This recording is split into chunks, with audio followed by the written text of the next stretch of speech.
শংকৰে সিঁচি গ'ল নামৰ কঠীয়া আৰু অসমীয়াক হ'বলৈ কৈ গ'ল তাৰেই ৰখীয়া। কিন্তু আজি শংকৰদেৱৰ নাম লয় যে এই অসম শংকৰ আজানৰ নহয়, শংকৰ মাধৱৰ হয়। কিন্তু সেই শংকৰ মাধৱৰ হয় বুলি কোৱা কেইজনে শংকৰদেৱৰ আদৰ্শ মানিছেনে? আৰু শংকৰদেৱৰ আদৰ্শ মনা মানুহজনে কেতিয়াও ক'ব নোৱাৰে যে এইখন অসম শংকৰ আজানৰ নহয়, শংকৰ মাধৱৰ হয়। কিয়নো আজানক অধিকাৰ শংকৰদেৱে দি গৈছিল। সেই সময়ত দুইজন ইমানেই এনেকুৱা এটা বন্ধুত্ব আছিল, যি বন্ধুত্বৰ এনাজৰী আজিৰ এইবিলাক ফকতীয়া ৰাজনীতিবিদ বা হিন্দুত্ববাদে ভাঙিব পৰা নাছিল সেই সময়ত। সেইকাৰণেই শংকৰ আজানৰ নাম ৰৈ গৈছিল একে সময়ৰ দুজন লোক থকাৰ কাৰণে। গতিকে আজি শংকৰদেৱৰ যিটো ধৰ্ম, নাম ধৰ্ম, ঈশ্বৰক চকুমুদি নামেৰে ভক্তি কৰা হয়, আৰু আজান ফকীৰো সেই একেই নাম শিকাই গ'ল যে মনেৰেহে ঈশ্বৰক পূজা হয়, ফটো বা মূৰ্তিত পূজা কৰা নহয়। সেইকাৰণে দুয়োজনৰ ধৰ্মৰ লগত অকণমান মিল আছিল, নামে নামে হৈছিল ধৰ্মবিলাক। মুছলমানসকলেও মুখেৰে আচলতে নাম লয় আল্লাহৰ, আৰু এই যিকেইজন শংকৰদেৱৰ শিষ্য তেওঁলোকেও সেই ৰামৰ নাম লয়, ভগৱানৰ নাম লয়। গতিকে আজি শংকৰদেৱৰ দেশত, শংকৰদেৱৰ ৰাজ্যত কাৰ দপদপনি চলিছে? শংকৰদেৱে অসমীয়া জাতিটোৰ মাজতহে নাম ধৰ্ম প্ৰচাৰ কৰি থৈ গৈছিল। শংকৰদেৱৰ অসম হয় এইখন। কিন্তু এতিয়া ইয়াত হিন্দু বাঙালী, বিহাৰী, মাৰোৱাৰী এইসকলক লৈ পেলাই হিন্দুত্ববাদ কৰা হৈছে। শংকৰদেৱৰ আদৰ্শটো নাই ইয়াত। কোনটো শংকৰদেৱৰ আদৰ্শ মনা হৈছে এটা দেখুৱাই দিয়া হওক, চাওঁ। শংকৰদেৱৰ দিনত ট্ৰুল আছিলে, ট্ৰুল হিন্দু ধৰ্মৰ আচলতে শিক্ষা দিয়া। আজি আছে নেকি? ধৰ্মীয় শিক্ষাৰে শিক্ষিত কৰিবলৈ আছে নেকি? আজি কোনোবাই পূজা কৰিছে, কোনোবাই নাম লৈছে, এইটো ব্যক্তিগত, ধৰ্মৰ কৰ্ম নিজৰ নিজৰ। গতিকে আজি শংকৰ আজানৰ পৰা কাটি শংকৰ মাধৱ আজান তিনিজনৰ নাম ল'ব লাগিব। এজনক তাৰ পৰা কাটি দিয়াটো কি বুজোৱা হৈছে? মানে এটা ধৰ্মক ঘৃণা কৰাটো হৈছে। আৰু এটা ধৰ্মক ঘৃণা কৰাটো কেতিয়াবা শংকৰদেৱৰ আদৰ্শ হ'ব পাৰেনে? তেওঁ শংকৰদেৱৰ শিষ্য হ'ব পাৰেনে? আৰু তেওঁ শংকৰদেৱৰ দেশৰ মানুহ হ'ব পাৰেনে? কেতিয়াও নোৱাৰে। এইবোৰ বহিৰাগত বিদেশীৰ আদৰ্শ লৈ অসমীয়া সমাজখন লণ্ডভণ্ড কৰি বিচ্ছিন্ন কৰিব খোজাটো আচলতে পৰিকল্পনা চলি আছে, কিন্তু আমি গম পোৱা নাই। আজি জুবিন গাৰ্গক হত্যা কৰিবৰ কাৰণেও বহুত দিনৰ পৰা পৰিকল্পনা চলি আছিলে। এই বুৰ্বক অসমীয়া জাতিটোৱে গম পাইছিলেনে? কোনেও পোৱা নাছিল। ছিংগাপুৰলৈ যোৱা দিনালৈকে গম পোৱা নাছিল। ঠিক তেনেকৈ এই জাতিটোৰ মাজত ভাগ কৰিব বুলি ৭৫ বছৰৰ আগত দেশৰ প্ৰথম প্ৰধানমন্ত্ৰী জৱাহৰলাল নেহৰু দেৱে কৈ গৈছিল যে ৭৫ সাল বাদ কোই ऐसा गवार आएगा जो देश को धर्म का नाम पर बांट देगा। अभी बांटने वाला है। যদি আপোনাৰ মোৰ জ্ঞান নাই, দেশ ভাগ হৈ যাবলৈ গৈ আছে। গতিকে এতিয়াও একাংশ, মই গোবৰ খোৱা গৰুমুঠ খোৱা বুলি নকওঁ, যাৰ মগজ নাই গৰুমুঠ গোবৰ যি খাওক কথা নাই, কাৰণ গৰুৰ মাংসই খাই দিয়ে মুছলমানে, তেতিয়াও তেওঁলোকৰ মগজৰ ই হোৱা নাই। কিন্তু এই এটা ধৰ্মক লৈ পেলাই যে এনেকুৱা মানে কথা বতৰাবিলাক যে চলি থকা, প্ৰতি মুহূৰ্তত চলি থকাৰ অৰ্থটো আপোনালোকে বুজি পায়নে? যে দেশত ডাঙৰ ডাঙৰ ঘটনা কৰি দিলেও আন্দোলন আৰু ডাঙৰ ডাঙৰ হেভি প্ৰতিবাদৰ পৰা বিৰত থাকিব, কিয়নো অকল হিন্দুসকলে কেতিয়াও ওলাই নাহে। আৰু চৰকাৰেও জানে বা ৰাইজেও জানে যে মুছলমানসকলৰ জনসংখ্যা বেছি, ল'ৰা ছোৱালী বেছি, আৰু মুছলমানসকলে গৰু খায়, তেজ গৰম। গতিকে তেওঁলোকে যদি গৰম উঠাই দিয়ে, আমাৰ হিন্দুসকলো গৰম উঠি যাব। উঠি যোৱাৰ লগে লগে প্ৰতিবাদ বা আন্দোলনবোৰ ডাঙৰ হৈ গুচি যাব। গতিকে আমি ধৰ্মটোৰ মাজত দুভাগ কৰি দিওঁ। তেওঁলোক ওলাই আহিলে এওঁলোক জিদতে ওলাই নাযায়। এই মুছলমান ওলাই আহিছে, আমি নাযাওঁ এইটো ক্ষেত্ৰত, এইটো মুছলমানৰহে কাম কিবা এটা, বা মুছলমানৰহে বন্ধু আছিল জুবিন গাৰ্গ বা কিবা এটা। গতিকে এওঁলোক ওলাইছে যে আমি নোলাওঁ, কি দৰকাৰ? এই ভাগ কৰাৰ মতলবটো এইটো হ'ল যে জাতিটোৰ জোৰটো একেবাৰে কম জোৰ কৰি দিয়া। বুজি পালে? আপোনাৰ গাত জোৰ যিমানেই থাকক, কমৰত যদি গামোচা এখন বান্ধি আপোনাক পিছফালৰ পৰা মানে টান মাৰি ধৰি থাকে, আপোনাৰ জোৰৰ কাম নাই। গতিকে টান মৰাটো হৈছে আমাৰ ধৰ্মৰ মাজৰ ভাগটো, যে মই গুচি যাম হয় ইহঁতৰ লগত, মোৰ ধৰ্মৰ বাকীখিনিয়ে মোক আকৌ হেৰি কৰিব নেকি, শত্ৰুতা কৰিব নেকি, যে মুছলমানে প্ৰতিবাদত গৈছে তহঁতি কি দৰকাৰ? কিন্তু দেশৰ কাৰণে যে গৈছে সেইটো জ্ঞান নাই, জাতিৰ কাৰণে যে গৈছে সেইটো জ্ঞান নাই, ধৰ্মৰ কাৰণে গৈছে বুলি বা এটা ধৰ্মৰ মানুহ যোৱাৰ কাৰণে, এটা ধৰ্মৰ বেছিকৈ জাষ্টিছ বিচাৰি থকাৰ কাৰণে এতিয়া লাহে লাহে কৈ দিবগৈ যে জুবিন গাৰ্গো মিয়া আছিল। গতিকে আজি কংগ্ৰেছক ছাপোৰ্ট কৰাৰ কাৰণে একাংশ এতিয়া গৌৰৱ গগৈও ধৰক হিন্দুৰ পৰা গুচি গৈছে, পাকিস্তানী হৈ গৈছে, বাংলাদেশী মিয়াৰ সমৰ্থক হৈ গৈছে। ইমানেই আচলতে কম জ্ঞান থকা আমাৰ একাংশ অসমীয়া মানুহ আছে। একাংশকে কৈছো দেই, অসমতো এনেকুৱা এনেকুৱা মানুহ আছে যাৰ বিবেক কেতিয়াও বিক্ৰী নহয় আৰু যাৰ বিবেক কোনেও টকৰিয়াই গলাব বা হিলাব নোৱাৰে। গতিকে মই সকলো অসমীয়াক কোৱা নাই, একাংশক কৈ আছো। আজি কোনোবাই ভাবিছে আগৰ চৰকাৰখনৰ দিনত সূতা কম্বল দি পাৰ কৰি দিলে, এতিয়াৰ চৰকাৰে ইমান টকা দিছে আমুক তামুক। তেতিয়াৰ আজি 10 বছৰ আগৰ কথা। 10 বছৰৰ আগত আমি এনেকে ভিডিঅ' কৰি নিজৰ ইয়াত এৰিব পৰা কোনো কেপাচিটি নাছিলে, কিবা নাছিলে। এতিয়া নিজৰ নিজৰ মোবাইলৰ পৰা আমি নিজৰ নিজৰ চেনেল খুলিব পাৰিছো, কিবা কৰিছো। গতিকে যুগ পৰিৱৰ্তন হ'ল। আৰু 10 বছৰৰ আগত আমি 500 টকীটো বেলেগ আছিলে বা 1000 টকী নোট আছিলে, এতিয়া নাই। সেই টকাখিনি ক'ত গ'ল?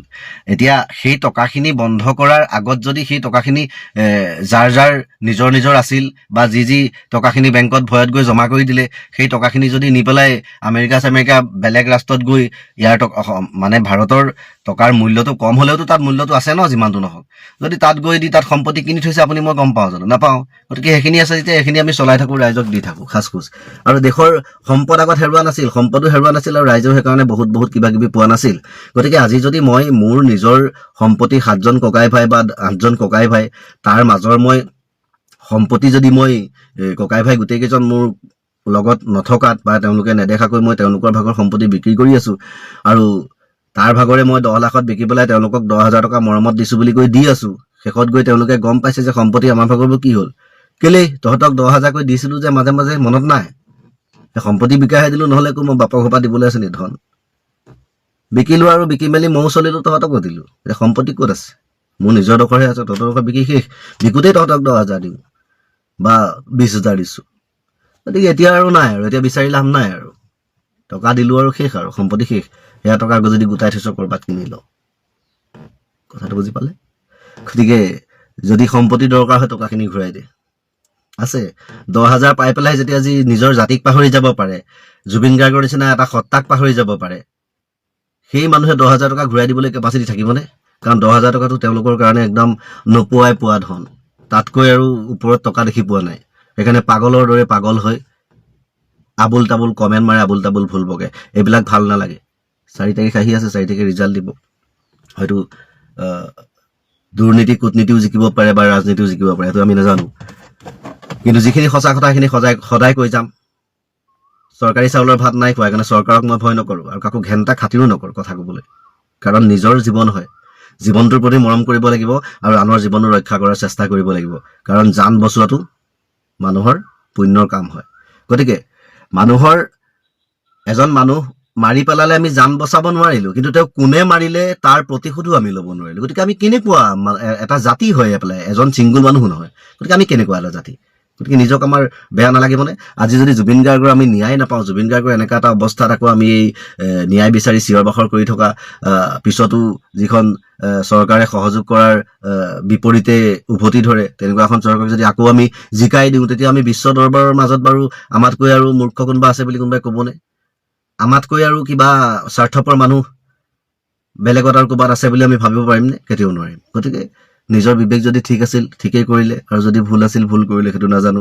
আৰু ঠিক কৰাৰ পিছত যদি আকৌ একেটাই হয়, তেতিয়া ধৰিব লাগিব যে ক'ত কেনিলিক হ'ল, কিবা চাব লাগিব। গতিকে কথা বহুত নকওঁ, ভিডিঅ' বনাবৰ কাৰণে সময়ৰো খুব অভাৱ, নিজৰো খুব অসুবিধা, আৰু নিজৰ এইকেইদিন অকণমান বিপদ চলি থকা হৈছে, নিজৰ ফেমিলিতে হওক বা কিবাতে হওক। সেইটো কাৰণে অকণমান খুব ব্যস্ত। তাৰ মাজতেই মানে মনত কুটকুটাই থকা কথাকেইটা ক'লোঁ যে মই পোষ্টবিলাক চাই পেলাই কাৰোবাৰ পৰা পাইছোঁ যে শংকৰ আজানৰ দেশ নহয়, শংকৰ মাধৱৰ হয়। তো শংকৰ মাধৱৰ আদৰ্শত থকা মানুহ কেইজন আছে? সেই কমেণ্ট মৰা কেইজন শংকৰ মাধৱৰ আদৰ্শৰ মানুহ হয়নে? শংকৰ মাধৱৰ আদৰ্শৰ মানুহ হ'লে তেনেকুৱা কথা ক'ব পাৰিবনে? গতিকে কথা বতৰাবোৰ মানুহে কোৱাৰ আগত ভাবি চাব লাগে যে মই কথাটো কৈ যাম, ইয়াত কিবা ভুল থাকি যাব পাৰে নেকি, কোনোবাই মোক উভতি ধৰিব পাৰে নেকি। গতিকে ভাবি ভাবি কথা ক'লেহে মানুহে শুদ্ধ কথা এটা ক'ব পাৰে। যদি নভবাকে মুখত যি আহিল তাকে কৈ দিয়া হয়, আনে কেতিয়াবা উভতি ধৰিব পাৰে।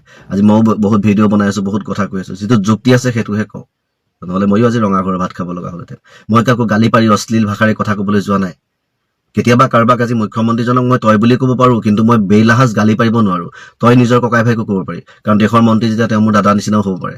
দাদাক যদি মই তই বুলি ক'ব পাৰোঁ, তেওঁকো কেতিয়াবা খঙত বা ৰাগত কেতিয়াবা ক'ব পাৰিছোঁ, সেইটো এটা বেলেগ এটা কথা।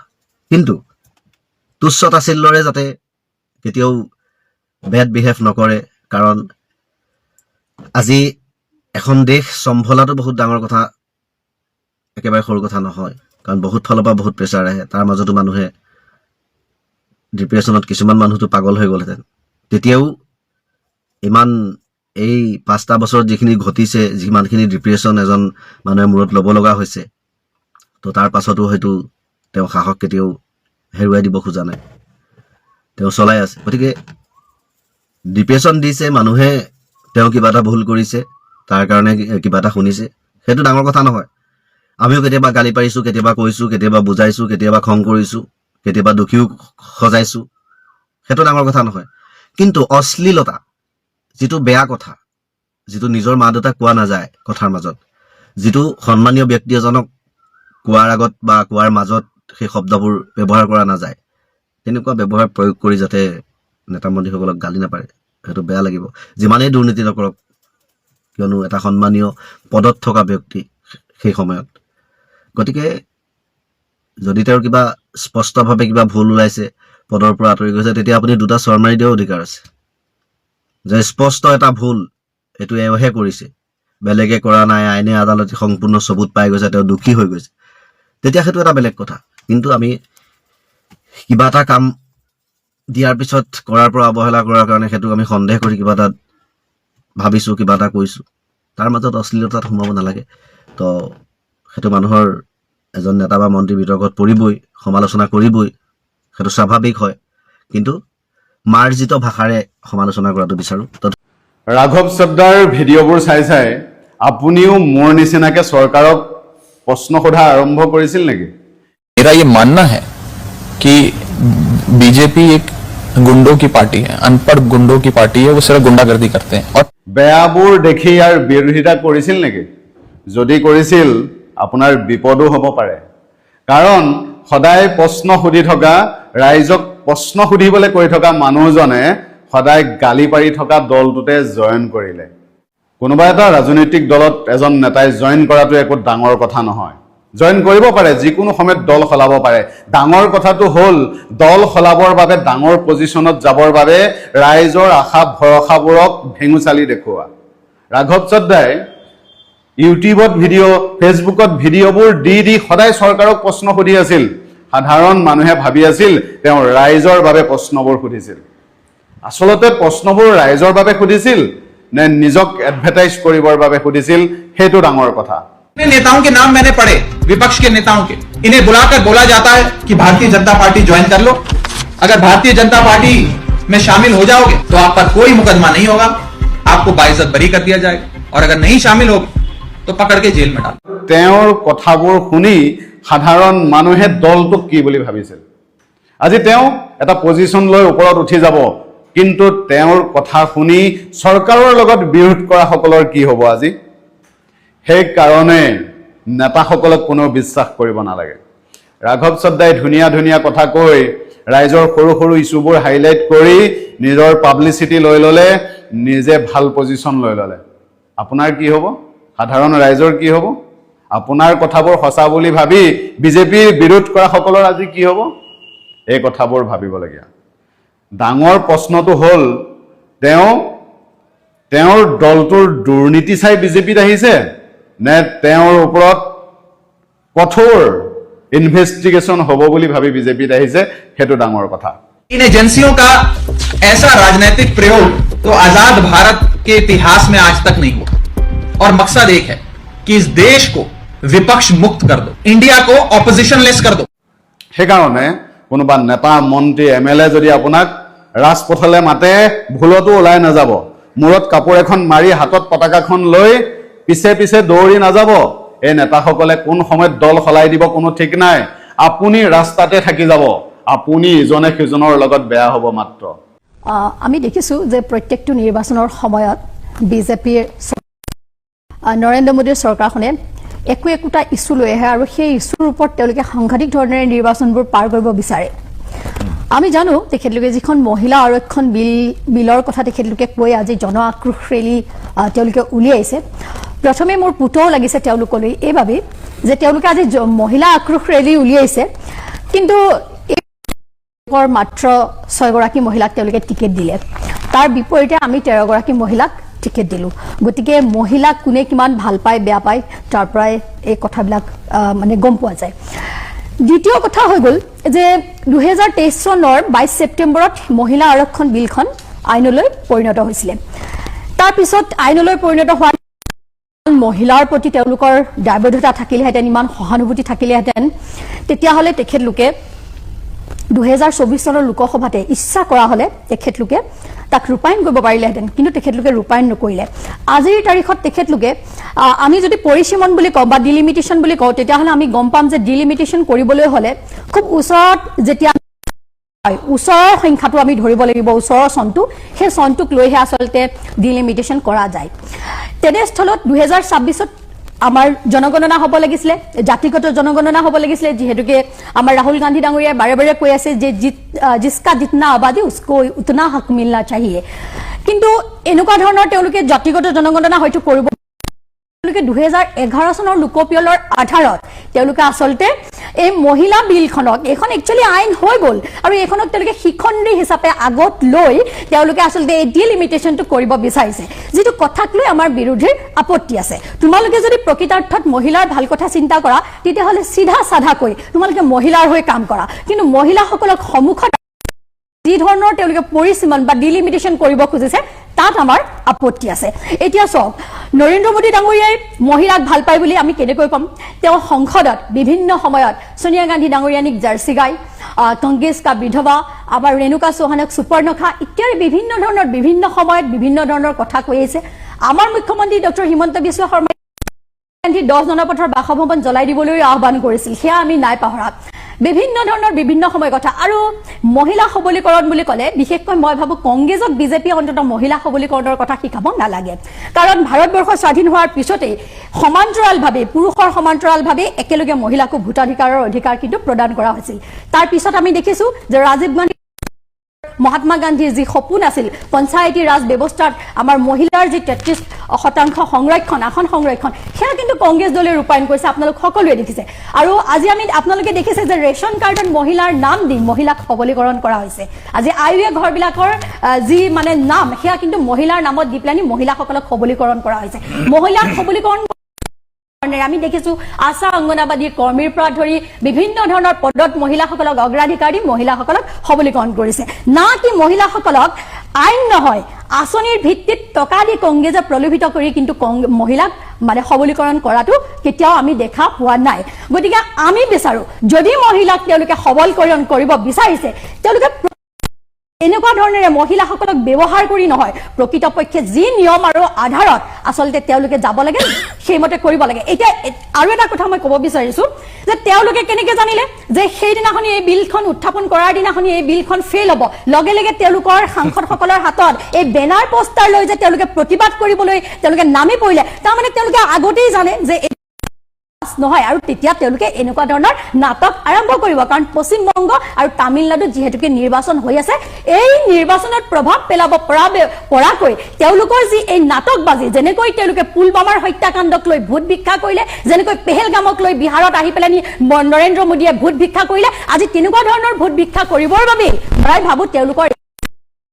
নাটক কোনো ধৰণৰ মহিলাৰ প্ৰতি তেওঁলোকৰ সহমৰ্মিতা নাই ভাল পোৱা নাই কোনো কাৰণতে আচলতে শিলহাকুত পানী অহাটো আমি দুটা চকু থকা মানুহে দেখা নাই মুখ্যমন্ত্ৰী হিমন্ত বিশ্ব শৰ্মাৰ তিনিটা চকু যদি আছে তেওঁ দেখিব পাৰে আপোনালোকে নিজে চাই লওক তেওঁ কিমান পৰ্যায়ত আচলতে মিছা কথা ক'ব পাৰে কিমান পৰ্যায়ত তেওঁ মিছা কথা ক'ব পাৰে গুৱাহাটীৰ কৃত্ৰিম বানপানী ৰোধ কৰাৰ স্বাৰ্থত শিলহাকু উচ্ছেদ কৰিছে বুলি কৈছিলে আৰু ইয়াত থকা প্ৰায় 1203টা পৰিয়াল ইতিমধ্যে বিজেপি চৰকাৰে উচ্ছেদ কৰিলে সেই কথা আপোনালোক সকলোৱে জানে আৰু ইয়াত থকা লোকসকল খিলঞ্জীয়া মানুহ আছিলে সেই কথা আমি কৈছিলো কৰ্পৰেট হাউচৰ প্ৰসংগবিলাক আহিছিলে যে কৰ্পৰেট হাউচৰ বিল্ডিং থাকি গ'ল হিম্মত সিংকাৰ সেই কথাবিলাক আমি উত্থাপন কৰি আছিলোঁ আৰু আপোনালোকে নিজে এবাৰ চাওক যে এই অঞ্চললৈ শিলহাকুলৈ সঁচা সঁচিকৈ গুৱাহাটীৰ কৃত্ৰিম বানপানী আহিছে নে নাই সেই কথাটো এবাৰ চাওক নিজে আপোনালোকে চাৰিওফালে এক পাক কেমেৰা ঘূৰাই দিয়ক এইফালে আপোনাৰ ডাম্পাৰ কিছুমান লগাই দিয়া হৈছে জেচিবি আছে ইয়াত মাটি খনন কাৰ্যসূচীটো চলি আছে মাটি খনন কাৰ্যসূচীটো চলি আছে, কিন্তু আমি দেখা নাই যে গুৱাহাটীৰ কৃত্ৰিম বানপানী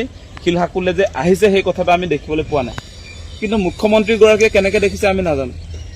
মুখ্যমন্ত্ৰীগৰাকীৰ আচলতে তেওঁ কি চকুৰে চাই পেলাই কৈছে সেই কথাটো আমি নাজানো।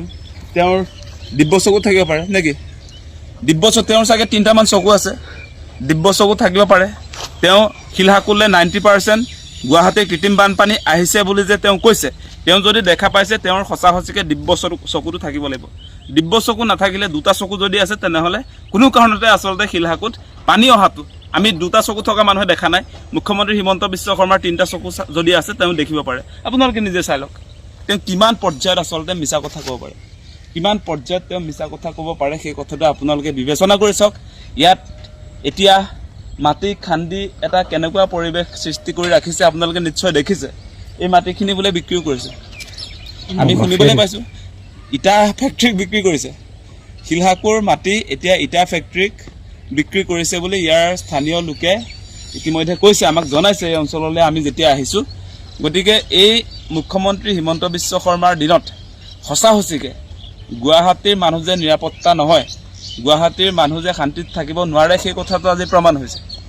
মুখ্যমন্ত্ৰীগৰাকীৰ দিনত তেওঁৰ কাৰ্যকালত গুৱাহাটীবাসী যে নিৰাপত্তাহীনতাত ভুগিছে, গুৱাহাটীৰ মানুহৰ কাৰণে খিলঞ্জীয়া মানুহৰ পক্ষত যে মুখ্যমন্ত্ৰী নাই সেই কথাটো আজি প্ৰমাণ হৈছে। আপোনালোকে চাওক গুৱাহাটীৰ কৃত্ৰিম বানপানী এয়া আহি আছে, সম্ভৱ হিমন্ত বিশ্ব শৰ্মাৰ মতে এয়া কৃত্ৰিম বানপানী আহি আছে। আপোনালোকে চাৰিওফালে চাওক, ইয়াত ক'ৰবাত আপোনালোকে দেখিব নেকি ইয়াত যে গুৱাহাটীৰ কৃত্ৰিম বানপানী আহিছে বুলি ক'ৰবাত দেখিব নেকি? চাৰিওফালে মাটিয়ে দেখা পাইছোঁ আমি, কোনো ফালেদি আচলতে গুৱাহাটীৰ কৃত্ৰিম বানপানী এই অঞ্চললৈ অহা নাই। এনেও আমি এটা কথা কৈ আছিলোঁ, নালাটো ভৰ্তি নালা ভৰ্তি হোৱা নাই, এইটো ইয়াৰে পানী, কালি বৰষুণ দিয়া পানীটোৱে ভৰ্তি হোৱা নাই এইটো। গতিকে গুৱাহাটীৰটোতো বহুত দূৰৰ কথা। গুৱাহাটীৰ কৃত্ৰিম বানপানী শিলহাকুললৈ যদি আনিম বুলি ভাবিছে তেওঁ মূৰ্খৰ স্বৰ্গত বাস কৰিছে। মূৰ্খৰ স্বৰ্গত বাস কৰিবই লাগিব তেওঁ। কাৰণ আমি এটা কথা কৈছোঁ যে মালিগাঁও, হাতীগাঁও, জুৰুড, তিনিআলি, চান্দমাৰি, বৰাগাঁৱৰ পৰা শিলহাকুললৈ কোনো কাৰণতে পানী আহিব নোৱাৰে, নাহে। শিলহাকু তুলনামূলকভাৱে বৰাগাঁৱতকৈ বহুত ওপৰত আছে, চান্দমাৰিতকৈ ওপৰত আছে, সেই কথা আমি কৈ আছিলোঁ। আৰু আপোনালোকে নিশ্চয় এটা কথা জানে যে কৰিব লাগিছিল, কি কৰি আছে, কি কৰিব লাগিছিলে আচলতে ভৰলু নদীখন খনন কৰা, বাহিনী নদীখন যি আমাৰ ড্ৰেইন আছে, সেই নদীসমূহ যেনেকৈ আৱৰ্জনাৰে ভৰি পৰিছে সেইবিলাকটোতো খনন কৰি পৰিষ্কাৰ পৰিচ্ছন্ন কৰি আচলতে পানীখিনি ওলাই যোৱা এটা ৰাস্তা, সুগম পথ হ'ব লাগিবনে নাই? ড্ৰেইনৰ পানীখিনি ভৰলুত পৰিব লাগিব, ভৰলুৰ পানীখিনি যাব লাগিব ব্ৰহ্মপুত্ৰত। গতিকে সেই ব্যৱস্থাপনাটো কৰিব লাগিছিলে, সেই ব্যৱস্থাপনা আজি নাই। আজি অদৰকাৰীকৈ সেই কামখিনি কৰি থৈছে। এই কামখিনিৰ জৰিয়তে আপোনাৰ কোনো কাৰণতে গুৱাহাটীৰ কৃত্ৰিম বানপানীৰ সমস্যা যে সমাধান নহয় সেই কথাটো অতি স্পষ্ট ৰূপত আজি প্ৰমাণ হৈছে। আৰু কৃত্ৰিম বানপানীৰ কবলত পৰি আমাৰ সাধাৰণ মানুহে যে ককবকাই আছে সেই কথাটো মুখ্যমন্ত্ৰীয়ে কেতিয়া উপলব্ধি কৰিব? আপোনালোকে সেই কথাটো কওক।